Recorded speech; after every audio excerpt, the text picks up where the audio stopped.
नमस्कार दोस्तों, मैं श्रीकांत कुलकर्णी आप सभी का स्वागत करता हूं श्री क्रिप्टो में। आज की डेट है 23 अगस्त 2021। शाम के 8:26 हो रहे हैं। चलिए आज की एपिसोड की शुरुआत करते हैं। हम आ गए हैं coinmarketcap.com पे। चेक करते हैं क्या हाल है क्रिप्टो करेंसी मार्केट का। टोटल क्रिप्टो करेंसीज है 11,367। एक्सचेंजेस अवेलेबल है ट्रेडिंग के लिए 397। टोटल मार्केट कैप है $2.145 ट्रिलियन और 24 घंटों का ट्रेडिंग वॉल्यूम है $114 बिलियन। बिटकॉइन का डोमिनेंस है 43.7%, इथेरियम का है 18.2%। टोटल मार्केट कैप चेक करेंगे तो $2.15 ट्रिलियन है और 3.5% से मार्केट ऊपर आ चुका है कल के हिसाब से। चेक करते हैं टॉप 10 क्रिप्टो करेंसीज का क्या हाल है। पहले नंबर पे बिटकॉइन है $49,781 पे, ऑलमोस्ट 3% से बढ़ गया है 24 घंटों में और ऑलमोस्ट 8% से बढ़ चुका है 7 दिनों में। इथेरियम सेकेंड रैंक पे $3317 पे 4.5% से बढ़ चुका है 24 घंटों में और 3.5% से बढ़ा हुआ है 7 डेज के हिसाब से। एडीए मतलब कार्डेनो थर्ड नंबर पे है, $2.86 कीमत है, 12.5% से बढ़ चुका है 24 घंटों में और 36% से बढ़ गया है 24 घंटों में। चौथे नंबर पे BNB मतलब बाइनेंस कॉइन, ऑलमोस्ट $500, $493 पे है, 11.65% से बढ़ गया है 24 घंटों में और 16.98% से बढ़ा हुआ है 7 दिनों के हिसाब से। पांचवें नंबर पे टेदर जो स्टेबल कॉइन है $1 पे ही रहेगा। रिपल छठवें नंबर पे $1.24 कीमत है, 3.55% से बढ़ गया है 24 घंटों में और ऑलमोस्ट 2% से बढ़ गया है 7 दिनों में। सातवें नंबर पे डोज कॉइन है $0.316 या फिर 31 सेंट्स पे अभी मिल रहा है, 2.65% से बढ़ा हुआ है 24 घंटों में और 2.83% से कम हो चुका है 7 डेज के हिसाब से। पोल्का डॉट अभी है फिलहाल 8वें नंबर पे, $27.5 कीमत चल रही है, 2.71% से बढ़ गया है 24 घंटों में और 14% से बढ़ा हुआ है 7 दिनों के हिसाब से। 9वें नंबर पे सर्कल कंपनी का USDC स्टेबल कॉइन है, $1 ही चलेगा। 10th नंबर पे सोलाना $72 पे चल रहा है अभी फिलहाल, 2.5% से कम हुआ है 24 घंटों में और करीब 7.5% से बढ़ गया है 7 दिनों के हिसाब से। तो हमारे टॉप 10 चेक करके हो गए हैं। हम अब बढ़ सकते हैं क्रिप्टो करेंसी दुनिया की खबरें चेक कर सकते हैं। 50K BTC price versus the Fed, 5 things to watch in bitcoin this week. इसका क्या मतलब निकलता है इन शॉर्ट। पहली बात, $50,000 पे बिटकॉइन पहुंच गया है, ये एक मुद्दा हो गया। इसके अगेंस्ट मतलब वर्सेस क्या है, द फेड। फेड मतलब federal reserve US government rather United states of America USA का सेंट्रल बैंक है। जैसे इंडिया का RBI है वैसे ही अलग अलग देशों का उनका अपना एक सेंट्रल बैंक होता है। तो फेड US का है। तो ये एक दूसरे के अपोजिट क्यों बताए गए हैं यहाँ पे, क्योंकि फेडरल रिजर्व का जो एक स्पॉन्सर्ड इवेंट होता है हर साल, तो वो अभी होने वाला है और उसमें ये अंदाज़ा है कि शायद से जो मनी प्रिंटिंग या फिर क्वांटिटेटिव ईजिंग या फिर जो कुछ आप बोलना चाहो उसे, जो ह्यूज अमाउंट में बहुत बड़े तादाद पे US डॉलर्स का प्रिंटिंग या फिर इशूइंग जो चल रहा था फेडरल रिजर्व से रेगुलर बेसिस पे पिछले 1.5-2 साल से, तो उसमें वो कमी लाने वाले हैं या फिर उसमें बढ़ोतरी करने वाले हैं। उसके हिसाब से क्या होगा कि पूरे दुनिया के मार्केट्स उसके हिसाब से रिस्पॉन्ड करेंगे। तो क्रिप्टो करेंसी मार्केट भी उन्हीं में से, उन सारे मार्केट्स में से एक मार्केट माना जाएगा। और अगर फेडरल रिजर्व ने डिसाइड किया कि जो पैसे छाप रहे हैं, डॉलर छाप रहे हैं, उसमें थोड़ी कमी लाई जाए, मे भी समझो उन्होंने बोला कि 10% से हम लोग अभी जो नया इशुएंस है या फिर क्वांटिटेटिव ईजिंग है उसमें थोड़ा कमी लाएंगे, ये अगर अनाउंस होता है तो उसका मतलब क्या है कि जो डॉलर्स की क्वांटिटी जो बढ़ते जा रही थी रेगुलरली उसमें थोड़ी कमी आएगी। इन शॉर्ट उसके लिए मार्केट्स रिस्पॉन्ड करेंगे निगेटिवली। इन शॉर्ट क्या होगा कि लोग यहाँ वहाँ इन्वेस्ट करना छोड़ के US डॉलर में रहना पसंद करेंगे जो बड़े इन्वेस्टर्स हैं। और अगर इन्होंने ये अनाउंस कर दिया कि समझो हम लोग और बढ़ाने वाले हैं, जो कुछ उनका मनी प्रिंटिंग चल रहा है वो बढ़ाने वाले हैं, तो लोग वहाँ US डॉलर बेच के कुछ ना कुछ अलग अलग एसेट क्लासेस में एंट्री करने की कोशिश करेंगे, क्योंकि इन शॉर्ट जो इन्फ्लेशन है वो और बढ़ सकता है अगर इस तरीके से फेडरल रिजर्व ऐसे ही मनी प्रिंटिंग करते रहेंगे। तो अब ये कोई अलग बात नहीं है, करीब करीब सारी central banks continuously money printing में है अभी फिलहाल तो 1.5-2 साल से। और अलग अलग कंट्रीज ने अलग अलग टाइप के स्टिमुलस पैकेजेस ये वो बहुत कुछ अनाउंस किया था। तो उसकी वजह से इन्फ्लेशन तो आना ही है, आज नहीं तो कल वो हिट करेगा ही। तो ये एक मुद्दा हो गया। और ऐसे इन्होंने कुछ 5 मुद्दों का एक आर्टिकल बनाया है और हम लोग देख सकते हैं एक बार कि क्या है। अभी ये कह रहे हैं $50,000 व्हाट कुड गो रॉन्ग।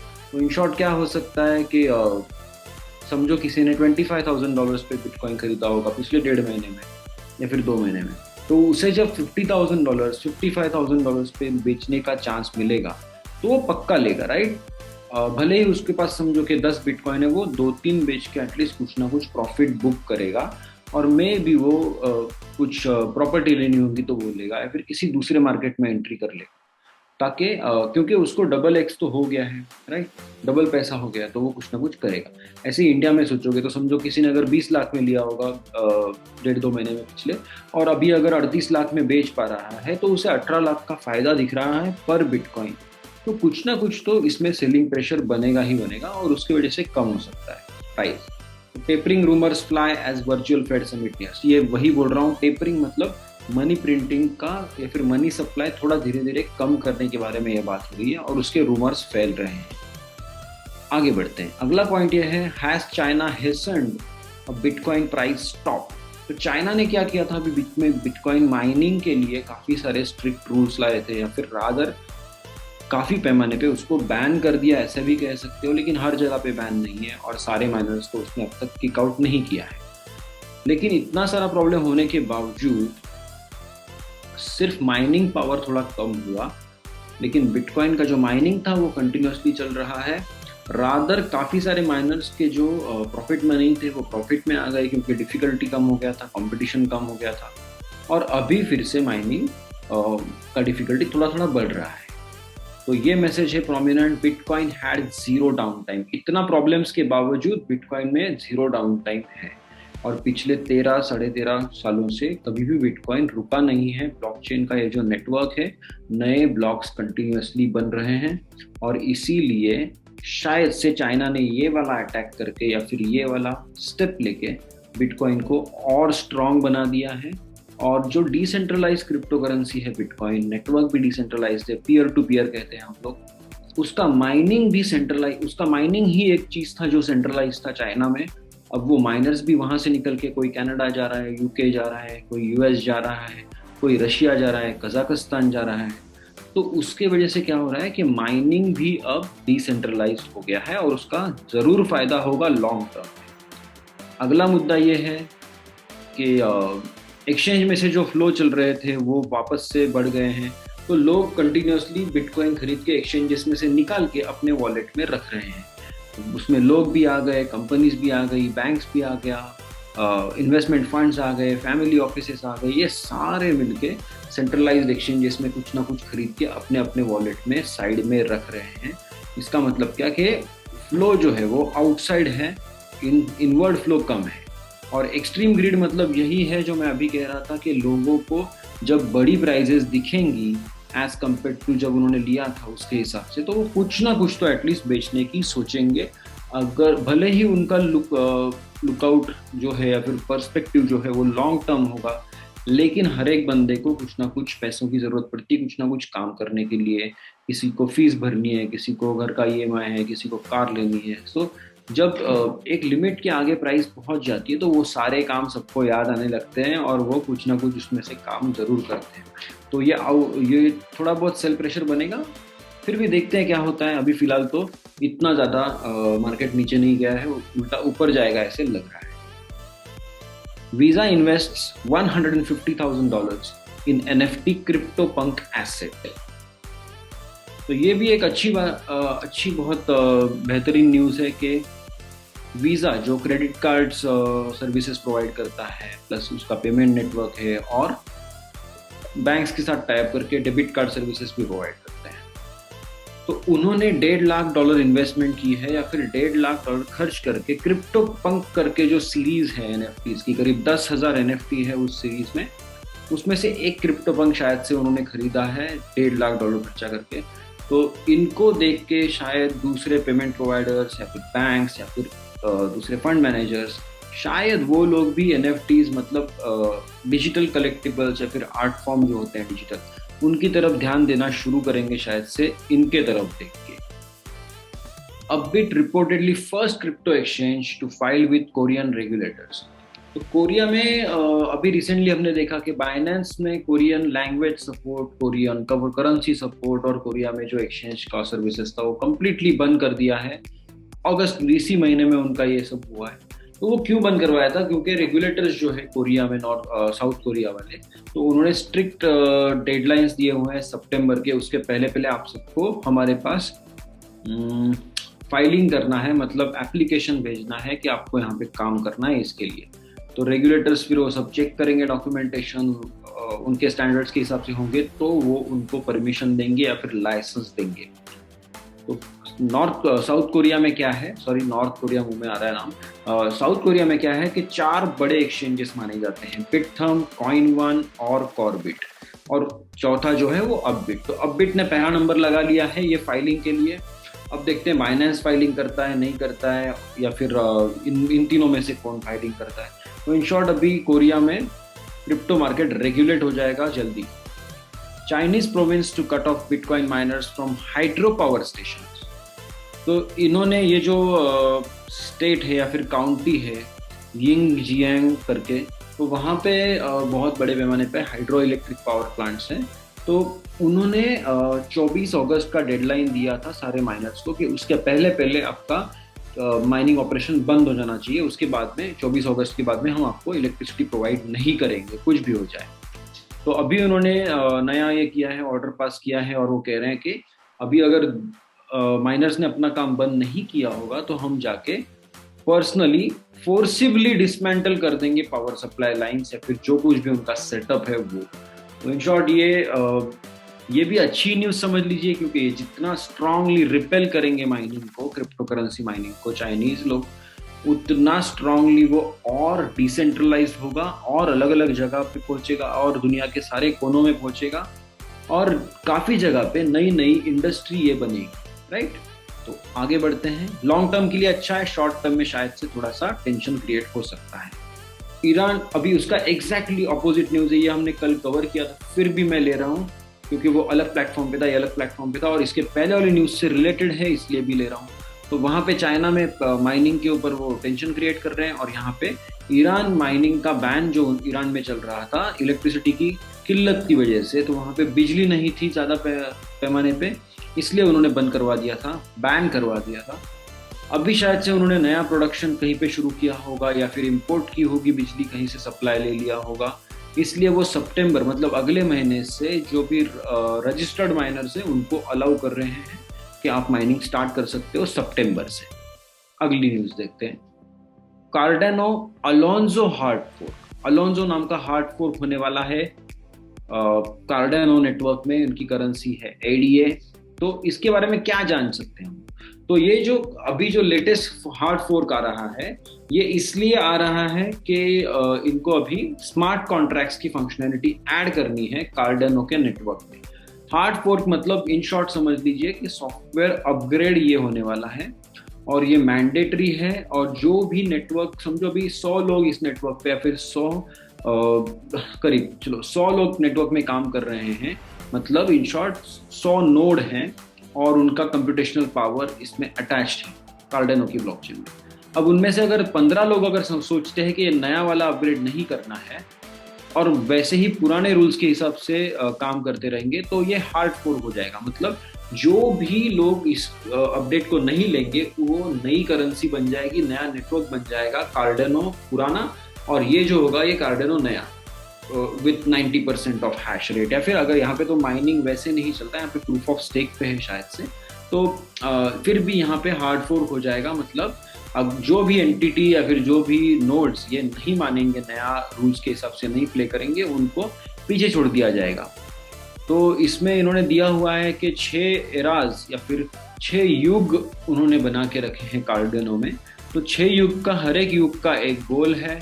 तो बायरन का गोल था कि setup the foundation code for Cardano, मतलब नया बेसिक प्रोग्राम्स जो है वो सारे बना दो। फिर शेली जो अभी फिलहाल चल रहा है, अभी शेली खत्म होने को है, तो इसमें एक डिसेंट्रलाइज नेटवर्क बनाना है, इसमें इंसेंटिवाइज करना था यूजर्स को नोड रन करने के लिए। और ये गॉगविन है, इसमें स्मार्ट कॉन्ट्रैक्ट्स ऐड हो जाएंगे।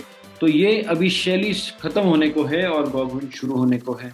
फिर बैशो आएगा, परफॉर्मेंस बढ़ाएगा इसका नेटवर्क का। और फिर वोल्टेयर आएगा जो ट्रेजरी सिस्टम बनाएगा, फिर वोटिंग सिस्टम लाएगा। ऐसी काफ़ी सारी चीज़ें इनके ऑलरेडी प्लान में है। तो अभी हम लोग शेली के तरफ से गॉगविन की तरफ जा रहे हैं। और इसीलिए कार्डानो का जो प्राइस पंप हो रहा था पिछले हफ्ते भर में, वो इसीलिए था क्योंकि कुछ लोगों को पता चल गया होगा कि अपडेट की न्यूज़ आने वाली है। तो इंटरनल लोगों ने यहाँ वहाँ कुछ खबरें फैलाती होंगी, तो लोगों ने अपने हिसाब से खरीदना चालू कर दिया। नेक्स्ट न्यूज़ देखते हैं। Bitcoin approaches resistance near $50,000 to $55,000। तो अभी फिलहाल बिटकॉइन $50,000 के आसपास चल रहा है। $50,000 से $55,000 में इसको स्ट्रॉन्ग रेजिस्टेंस मिलेगा। अगर बहुत अच्छी न्यूज़ आती है, बहुत ट्रेडिंग वॉल्यूम तगड़ा होता है, लोगों में अगर उत्साह है बाय करने के लिए, तो फिर ये $50,000 की प्राइस क्रॉस करके आगे जब जाएगा तो वो और तेजी से बढ़ेगा। देखते हैं क्या होता है। Bitcoin on longest weekly winning run in 9 months ahead of Jackson Hole symposium. अब ये जैक्सन होल सिंपोजियम जो है, इसी की बात चल रही थी अपनी ये पहली वाली न्यूज में। ये जो फेड बोल रहे हैं, ये न्यूज थी, ये यही था कि जैक्सन होल में इनका एक स्पॉन्सर्ड इवेंट होता है फेडरल रिजर्व का, जिसमें सारे सेंट्रल बैंकर्स, फिर फाइनेंस मिनिस्ट्री से कुछ लोग वगैरह, ऐसे सारे लोग मिलकर डिस्कस करते हैं कि अभी क्या किया जा सकता है यूएस डॉलर को डोमिनेंट करेंसी रखने के लिए या फिर वर्ल्ड रिजर्व करेंसी बना के रखने के लिए। तो देखते हैं क्या होता है इसमें। तो ये शायद से अभी डिसाइड कर सकते हैं कि कुछ क्वांटिटेटिव ईजिंग बढ़ाएंगे या फिर क्वांटिटेटिव ईजिंग कम करेंगे। मतलब जो नोट छापने की मशीन है फेडरल रिजर्व की, उसका स्पीड बढ़ाना है या फिर उसका स्पीड कम करना है, या फिर जिस तेजी से वो छापे जा रहे हैं सेम तेजी से छापते रहना है। अगर सेम तेजी से छापते रहेंगे या फिर स्पीड बढ़ाने की बात करेंगे तो मार्केट शुरुआत में ऊपर जाएंगे, क्रिप्टो शायद से थोड़ा सा नीचे जाएगा, थोड़ा सा।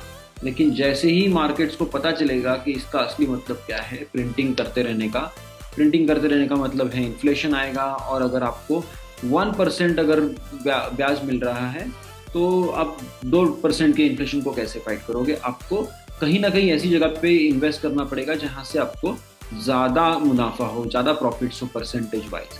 तो आपको क्रिप्टो से ज़्यादा तो बेटर मिलने नहीं वाला, तो फिर वो सारा पैसा धीरे धीरे कुछ परसेंटेज उसमें से क्रिप्टो में आएगा, फिर क्रिप्टो कम कर सकता है। देखते हैं क्या होता है, ये जस्ट मेरा अंदाजा है। USDC to be backed by 100% cash, US treasuries from September. तो ये कैश या फिर यूएस ट्रेजरीज है। अब यूएस ट्रेजरीज मतलब इन शॉर्ट बॉन्ड मार्केट अगर आपको पता होगा तो यूएस ट्रेजरीज मतलब ट्रेजरी नोट्स होते हैं यूएस के जो खरीदते हो आप, और उसका एक कॉन्ट्रैक्ट जैसे होता है कि 10 साल के लिए आता है, 5 साल के लिए आता है, कुछ महीनों के लिए भी आता है, 1 साल के लिए भी आता है, और उसके ऊपर एक फिक्स्ड परसेंटेज होता है। और वो सबसे लिक्विड एसेट्स में से माना जाता है क्योंकि ट्रेजरीज देके आप एनी टाइम डॉलर्स ले सकते हो। तो एक तो USDC मतलब सर्कल कंपनी जो है उन्होंने पहले ही अनाउंस कर दिया था 1.5-2 हफ्ते पहले कि वो अभी 100% रिजर्व रखने वाली एक बैंक में कन्वर्ट होना चाहते हैं। तो इसीलिए ये उनका प्लान वो फिर से बार बार समझा रहे हैं लोगों को कि हम लोग अभी से 100% कैश या फिर यूएस ट्रेजरीज रखेंगे, मतलब सबसे लिक्विड एसेट्स रखने की उनकी इच्छा है। Poly network hacker releases private की फॉर रिमेनिंग लूटेड $141 बिलियन। तो पॉली नेटवर्क जो था उसको हैक किया गया था, डिफाई प्लेटफॉर्म था, उसको हैक करने के बाद $600 मिलियन की करीब हैकर ने चुरा लिए थे वहां से, नेटवर्क से। तो उसमें से काफ़ी सारा फंड उसने वापस कर दिया था ऑलरेडी, लेकिन जो कुछ रिमेनिंग था वो नहीं दे रहा था। उसका कहना था कि यूएसडी टेदर जो भी यूएसडी टेदर भी उन्होंने चुराए थे, तो उसका अकाउंट टेदर कंपनी ने लॉक करवा दिया था या फिर वो ब्लैकलिस्ट करवा दिया था। तो इसका कहना था हैकर का कि वो अकाउंट आप ओपन करवा के दो, मैं वो भी देता हूँ, और ये जो कुछ $141 मिलियन वो रिमेनिंग था वो भी आपको भेज देता हूँ, या फिर आपको हैंड ओवर कर देता हूँ, क्योंकि $258 मिलियन तो उन्होंने दे ही दिए थे पहले ही। लेकिन टेदर कंपनी ने वो नहीं अनलॉक करवाया, या फिर करवाए, देखा नहीं मैंने आगे जाके और क्या हुआ। लेकिन ये फाइनल अमाउंट जो था $141 मिलियन का, उसका भी उसने प्राइवेट की डायरेक्टली पब्लिश किया। पॉली नेटवर्क की टीम ने वो प्राइवेट की यूज करके फंड्स अपने अकाउंट में ले लिए हैं और उसको कंफर्म भी करवा दिया है कि ये फंड्स हमारे पास आ गए हैं। तो ये वाला जो हैक था ये पैसे के लिए नहीं किया गया था।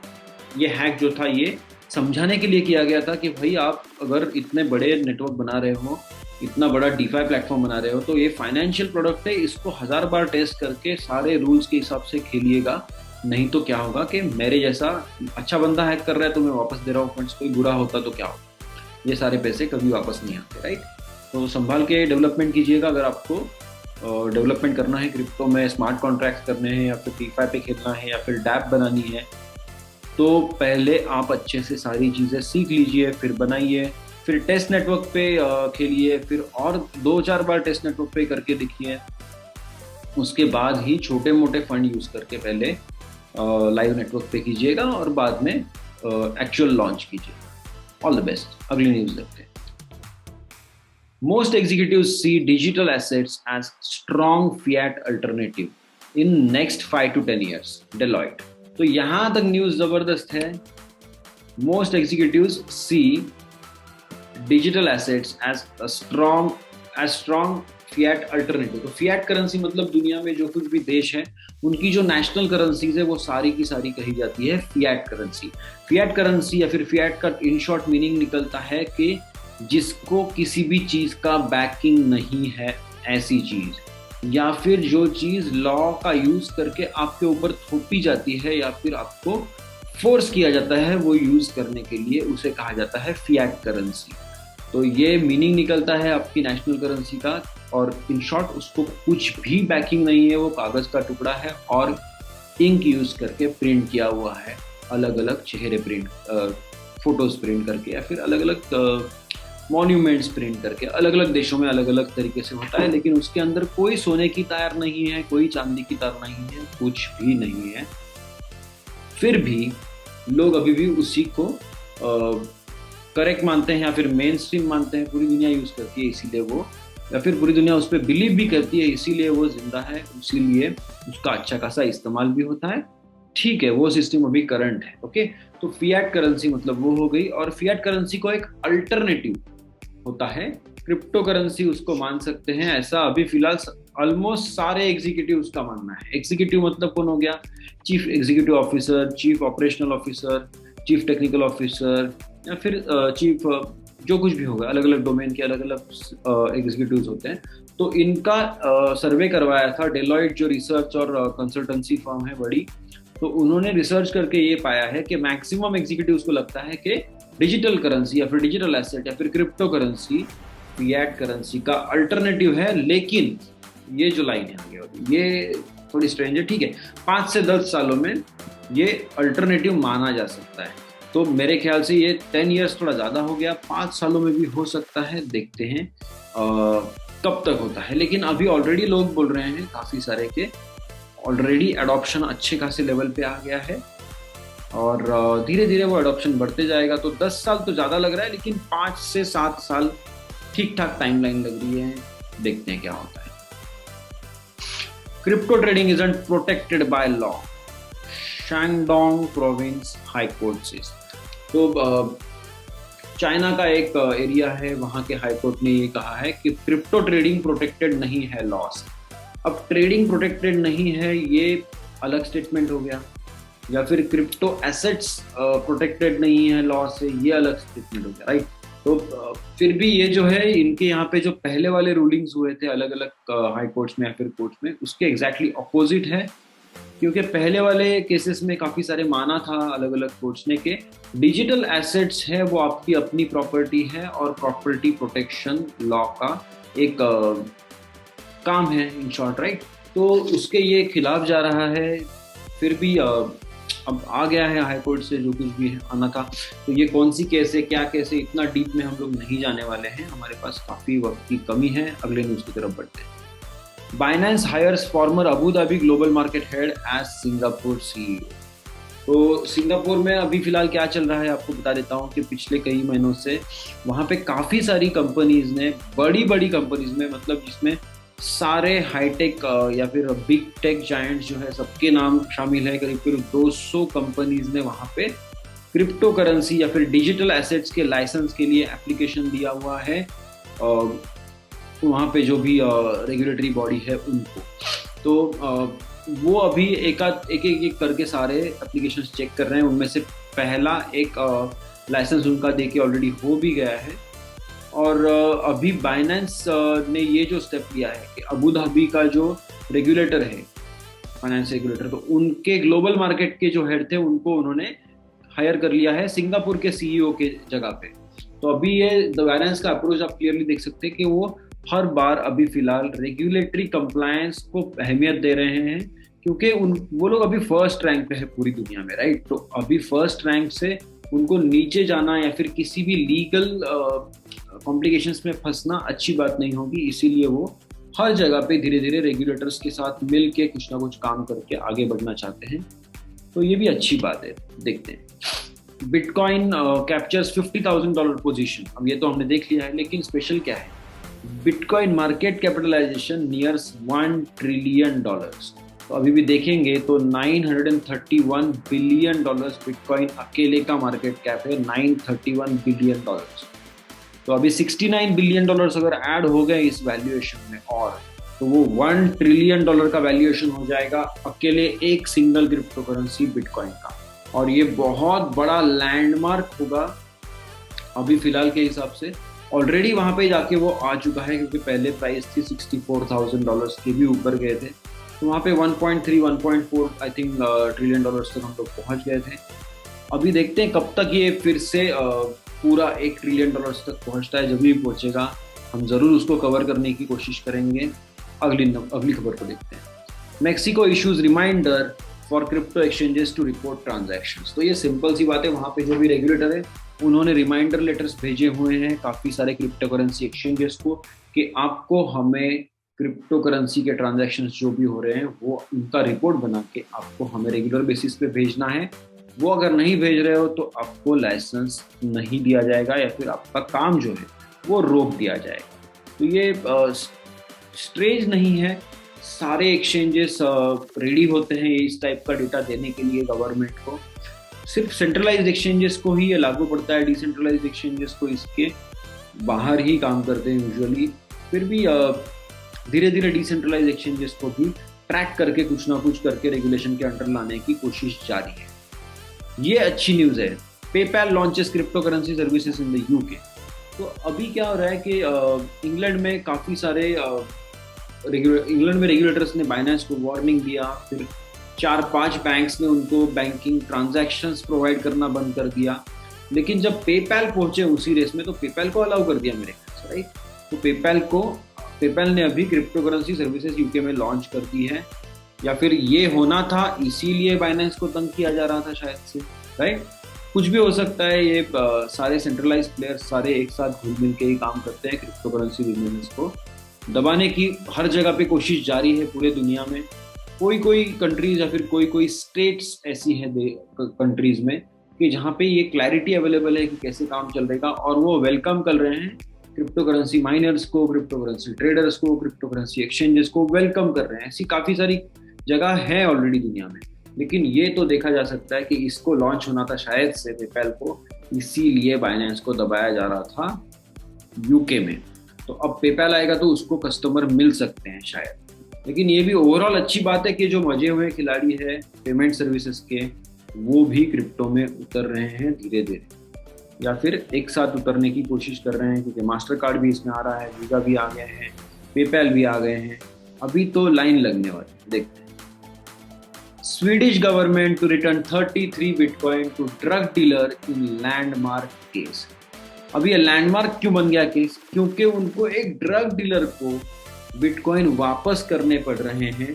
ये एकदम स्ट्रेंज है, लेकिन यहाँ पे फाइनली ये बोल सकते हो कि क्रिप्टो करेंसी फाइनली विन कर रहा है। फिर से कैसे, बताता हूँ आपको। तो स्वीडिश पुलिस ने अरेस्ट किया था एक ड्रग डीलर को, और जो कुछ अमाउंट थी सीज की हुई अमाउंट जो वो उन्होंने बिटकॉइन 36 बिटकॉइन उन्होंने जब्त किए थे। तो 36 बिटकॉइन को उन्होंने उस टाइम के हिसाब से कन्वर्ट कर लिया डॉलर या फिर जो भी करेंसी उसमें, और वो अमाउंट लिख दिया उन्होंने केस के मुताबिक कि इतना अमाउंट हमने जब्त किया हुआ है। ठीक है, लेकिन 2 ढाई साल लग गए उस केस की सुनवाई होने के लिए। अब 2.5 साल में बिटकॉइन की कीमत बढ़ के बहुत ज्यादा हो गई है। ठीक है, तो सिर्फ 3 बिटकॉइन बेच के वो जो अमाउंट उन्होंने लिखी हुई थी डॉक्यूमेंट्स के हिसाब से, उतनी अमाउंट निकालने के लिए या फिर उतना अमाउंट सीज करने के लिए सिर्फ 3 बिटकॉइन काफी थे। तो कोर्ट ने उनको बोला कि ये 3 बिटकॉइन आप बेच दो 36 में से, और 33 बिटकॉइन जो है वो ड्रग डीलर को वापस कर दो, क्योंकि आपने जो अमाउंट लिखा हुआ है जब्त करने का वो सिर्फ 3 बिटकॉइन में ही हो रहा है। तो ये फनी भी केस है, लेकिन इसमें से भी सीख लेने लायक है कुछ ना कुछ गवर्नमेंट्स के लिए। तो उन्होंने बोला कि वी आर सॉरी, हम लोग अगली बार से ऐसे अमाउंट्स नहीं डालेंगे, वैल्यूएशंस बिटकॉइन में ही करेंगे। तो ये बिटकॉइन के लिए एक विन है, क्योंकि अगर गवर्नमेंट कह रही है कि हम लोग ऐसी चीज़ों का वैल्यूएशन बिटकॉइन में ही करेंगे, डॉलर्स में या फिर फिएट करेंसी में नहीं करेंगे, तो ये बहुत बड़ी जीत है क्रिप्टो के लिए। अगली न्यूज़ की तरफ बढ़ते हैं। OpenSea's record-breaking monthly NFT volume captures more than $1.5 billion. ये बहुत बहुत बढ़ते जा रहा है NFTs का क्रेज। OpenSea जो है वो NFT का दुनिया का सबसे बड़ा मार्केट प्लेस है, और सिर्फ 1 महीने में या फिर 30 दिनों में $1.5 बिलियन के NFTs का ट्रेडिंग हुआ है सिर्फ एक प्लेटफॉर्म पे। तो सोचिए कि ऐसे अगर और 10-15 अच्छे वाले लॉन्च हो गए, ऑलरेडी है काफी सारे रेस में, लेकिन OpenSea का कोई हाथ नहीं पकड़ पा रहा है। OpenSea बहुत आगे है, क्योंकि सेकंड रैंक पे है Axie Infinity, वो OpenSea के एग्जैक्टली हाफ के आसपास है, और बाद में जो CryptoPunks है वो सेकंड रैंक के हाफ के आसपास है। तो ये भी देखने लायक सीरियसली चीज है, क्योंकि मैंने भी नहीं सोचा था कि NFTs इतनी बड़ी चीज बन जाएंगी, और छोटे छोटे इथेरियम रॉक्स या फिर पेट रॉक्स वगैरह भी इतने महंगे बेचे जाएंगे, या फिर ये क्रिप्टोपंक्स जो है क्रिप्टोपंक्स बेचे जाएंगे, या फिर Axie Infinity वाले गेम में एक्सीज जो होते हैं छोटे छोटे पेट, वो भी बेचे जाएंगे इतने बड़े कीमतों पे। बहुत बहुत आश्चर्य होता है मुझे कि इतना लोग खर्चा कर रहे हैं NFTs के पीछे, बड़ी चीज़ है। तो एटलीस्ट ये पढ़ाई करने लायक चीज़ है। आप NFTs मत करिए, लेकिन एटलीस्ट पढ़ लीजिए कि क्या चीज़। SEC चेयरमैन ये गैरी जेंसलर भाई साहब है, वो रुकने का नाम नहीं ले रहे हैं। हर रोज कुछ ना कुछ स्टेटमेंट दे रहे हैं क्रिप्टो के बारे में। जैसे ऐसे लगने लगा है कि इनको स्टॉक मार्केट या फिर वहाँ की सिक्योरिटीज जो रियल सिक्योरिटीज है उनमें कोई इंटरेस्ट नहीं रहा है, उनको सिर्फ क्रिप्टो मार्केट को ही हैंडल करना है, ऐसे लग रहा है मुझे अभी देख के। क्योंकि इतने बड़े रेगुलेटर का चेयरमैन वो हर रोज एक स्टेटमेंट कैसे दे सकता है क्रिप्टो करेंसी के बारे में, ऐसा लग रहा होगा, आपको भी लगेगा धीरे धीरे, क्योंकि हर रोज इनकी नई खबर आ रही है। तो इस बार क्या कहा है महाशय ने, देखते हैं। Crypto currency won't reach its potential if it tries to stay outside our laws. अब इसमें ये जो है आवर लॉज, ये स्टेटमेंट भी ऐसा लग रहा है कि मतलब बहुत इगोइस्टिक स्टेटमेंट बोल सकते हो उसको, लेकिन ठीक है, ये भी मान लेते हैं। आवर मतलब वो बोल रहे हैं कि हमारे देश के लॉ बोल रहे हैं, या फिर हमारे SEC के लॉज बोल रहे हैं, या फिर सिक्योरिटीज लॉज जो होते हैं उनके बारे में बात कर रहे होंगे।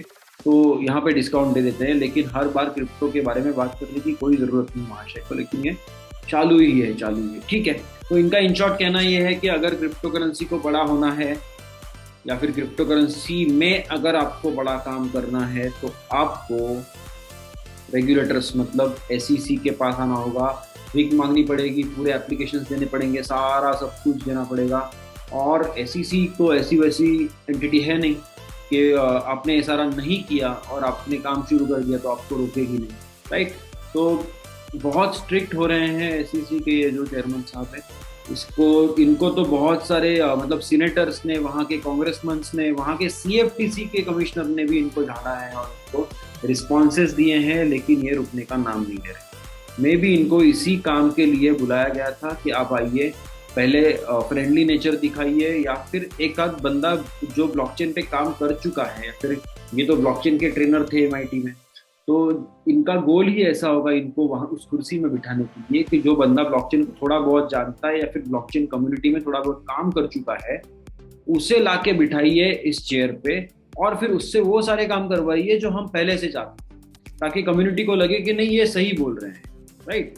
तो तो इनका डायरेक्टली ये कहना कि क्रिप्टो करेंसी बड़ी नहीं हो सकती या फिर बड़ा अडॉप्शन नहीं हो सकता जब तक आप हमारे लॉज के हिसाब से काम नहीं करते हो, तो ये थोड़ा सा स्ट्रेंज है।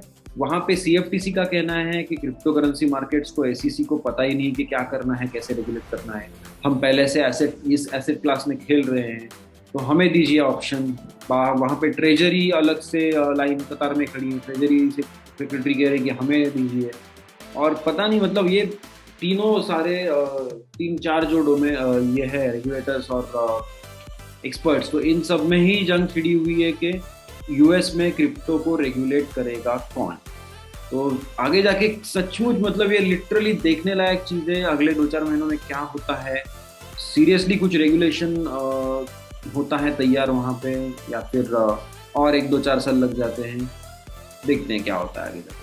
और ये सारी चीज़ें जो है ना, मतलब ये एक इतिहास बन रहा है। जैसे हम लोग रोज बात कर रहे हैं, जैसे रोज हम लोग ये सब रिसर्च कर रहे हैं, पढ़ रहे हैं, तो ये इतिहास बन रहा है हमारे सामने। इसीलिए मेरे मुंह से हर बार निकलता है, देखते हैं आगे जाके क्या होता है। अब ये बहुत फनी न्यूज़ है। US congressman to Federal Reserve bank president, most crime is conducted with cash you print not crypto. तो ये इसका मैं कॉन्टेक्स्ट आपको समझाता हूँ पहले कि फेडरल रिजर्व जो है वहाँ की सेंट्रल बैंक, उसके अलग अलग ब्रांचेस हैं। जैसे इंडिया में RBI के मेन 4 ब्रांचेस है, वैसे फेडरल रिजर्व के 25 ब्रांचेस हैं।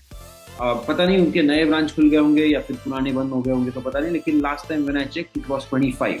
तो 25 में से मिनियापोलिस जो है वहाँ के फेडरल रिजर्व के जो प्रेसिडेंट हैं, उन्होंने स्टेटमेंट दिया था, उल्टा सीधा स्टेटमेंट 2-4 दिन पहले शायद से, कि क्रिप्टो इज 95% फ्रॉड और ये और वो, ऐसा बहुत अलग अलग एक ही लाइन में उन्होंने पूरा एकदम बुरा स्टेटमेंट दे दिया था। तो उनके ऊपर अभी एक कांग्रेसमैन है, उनका नाम है टॉम एमर, वो रिपब्लिकन है।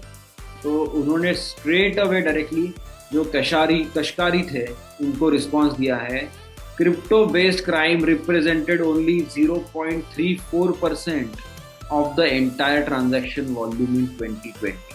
तो क्राइम के लिए 0.34% ट्रांजैक्शन हुए हैं 100 में से, राइट। तो मतलब कितने बच गए, 99 पॉइंट समथिंग बच गए, राइट। तो 99% जो है, या फिर 99% से भी ऊपर जो है, वो करेक्ट ट्रांजैक्शन से, लेजिटिमेट ट्रांजैक्शन से। 0 समथिंग % है, तो उसके पीछे आप क्यों ध्यान दे रहे हो। और ऐसे भी ज्यादा से ज्यादा क्राइम तो फिएट करेंसी यूज करके ही होते हैं, राइट। या फिर most crime is still conducted with the cash you print. मतलब उनको लिटरली सुनवा दिए इन्होंने अच्छा खासा लैंग्वेज में, कड़क रिप्लाई था ये जो कुछ था। क्रिप्टो करेंसी कम्युनिटी की तरफ से उनको मैं थैंक यू कहना चाहूँगा कि आपने करेक्ट रिस्पांस दिया है congressman sir, Tom Emmer sir, thanks a lot. ज़बरदस्त response to the federal reserve president. ऐसे ही काफ़ी सारे लोग और भी है दुनिया में, देखते हैं आगे जाके क्या होता है। तो आज का एपिसोड यहीं पे हम लोग रोक सकते हैं। एक बार सिर्फ मैं coinmarketcap.com को रिफ्रेश कर लेता हूँ और आपको बताता हूँ कि 23 मई जस्ट ख़त्म हो चुका है। अभी रात के 12:05 हो रहे हैं, तो ये 24 अगस्त शुरू हो गया है, मई नहीं अगस्त। और 24 अगस्त रात को 12:05 पे बिटकॉइन था $49,599 पे।